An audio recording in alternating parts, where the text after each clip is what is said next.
Okay, so there's this massive, and I mean massive, technological revolution happening on our oceans right now. And the thing is, it's almost completely invisible. It's quiet, it's deep, and it's all being powered by artificial intelligence. The ocean is going digital. What does that even mean, right? Well, it means that for the very first time in human history, we're starting to see, to understand, and even predict the ocean in real time. This is fundamentally changing our entire relationship with, well, with the majority of our planet's surface. And that is the crucial question, isn't it? Because with all this incredible new power comes a really high-stakes race to control it, to profit from it, and ultimately to write the rules for this huge new digital frontier. So, to really get what's going on, we first need to appreciate just how radical this change is. For pretty much all of history, the ocean has been a giant black box. But now, AI is turning it into a data-rich world that we can start to read like a book. The first big shift here is this incredible democratization of predictive power. You know, for decades, if you wanted to forecast ocean currents, you needed a massive supercomputer locked away in some elite institution. But now, that same power is moving to a much, much wider range of users, often with nothing more than a standard laptop. A great example is something called the Malcolm Framework. It was developed by the UK Met Office and the University of Exeter. And it uses this lightweight AI to do something that was, basically thought impossible. Predict the insanely complex currents of the Gulf of Mexico, not from a government supercomputer, but from a laptop. This changes the whole game. But this new ability to predict things is really just one piece of the puzzle. The real magic happens when you start seeing everything at once, when you can fuse all these different streams of data into a single comprehensive picture of the ocean. Think of it like a technology stack for the whole planet.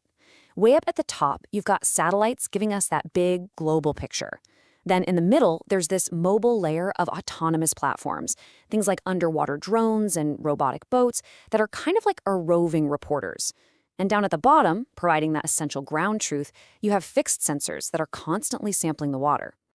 It's a concept called sensor fusion, and honestly, the best way to think about it is that AI is acting like a central nervous system for the entire ocean. It takes the eyes of the satellite, the touch of a robot, and the taste of a sensor, and it fuses them all into one coherent understanding of what's happening under the waves. And this lets us do some truly incredible things. We can find illegal fishing boats that have turned off their trackers. We can pick out individual whale calls from thousands of hours of audio. Smart buoys can literally taste the water for environmental DNA to map out biodiversity. And we can now predict devastating coral bleaching events with about 85% accuracy. It's amazing. So we have these powerful new tools. What are we doing with them? Well, this isn't science fiction. It's happening as we speak. And in some areas, the results are already, they're staggering. Let's look at one of the biggest success stories so far. 96%. This number comes from a huge study in the journal Science. And what it represents is the percentage of fully protected marine areas that, thanks to this new tech, now have almost zero detectable illegal fishing. I mean, that is a wild achievement.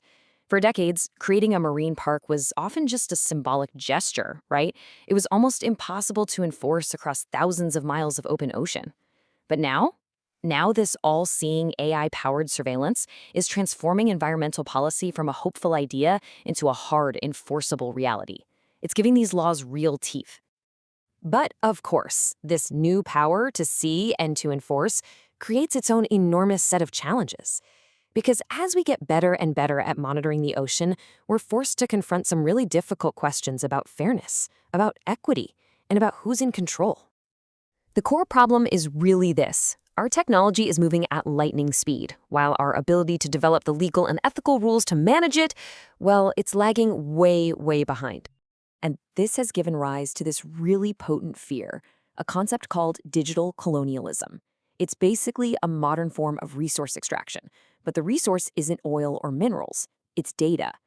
Wealthier nations can use this tech to map the marine resources of other countries, all without ever sharing the profits or the benefits. And one of the ways this plays out is through a practice that's known as parachute science. You have researchers from wealthy countries who essentially just drop into other nations, collect all the data they need, and then leave, often completely bypassing local scientists and reinforcing those global inequalities. But the ethical rabbit hole goes even deeper. It's not just a question of who owns the information. We also have to start questioning the supposed neutrality of the AI itself. You see, here's one of the biggest risks: algorithmic bias. Most AI models are trained on data from the well-monitored, data-rich waters of the global north. So what happens when you take those models and apply them to the data-scarce global south? Well, they often perform poorly, and that leads to distorted insights and conservation policies that just aren't fair. And this bias isn't just one thing. It pops up in a few really damaging ways. You can get a geographic bias that just ignores huge parts of the planet. There can be a species bias, where the models are great at recognizing whales and dolphins, but totally miss the ecologically critical plankton. Or you can get a gear bias, where an AI trained on data from huge industrial ships ends up penalizing small-scale local fishers. So, where does all this leave us? We've got this incredibly powerful technology that is both saving ecosystems and, at the same time, creating these profound ethical dilemmas. What choices do we even have? Well, a good way to look at it is across a spectrum of how mature these technologies are. Some tools, like the satellite vessel tracking, are already well established and scaling up. Others, like that predictive AI we talked about, are just now emerging and being validated. And some, like autonomous coral planting robots, are still very much in the experimental phase. And this is leading to a fundamental conflict, a real showdown actually, between open science and proprietary AI. The scientific community has this long tradition of sharing data openly to solve big problems. But many of the most powerful new AI tools are being developed as proprietary, locked-down assets by private companies. So how do you tackle a planetary crisis if the best tools are stuck behind a corporate firewall? Which brings us to the final, and frankly, unavoidable question. We have absolutely entered an entirely new age of ocean exploration and exploitation.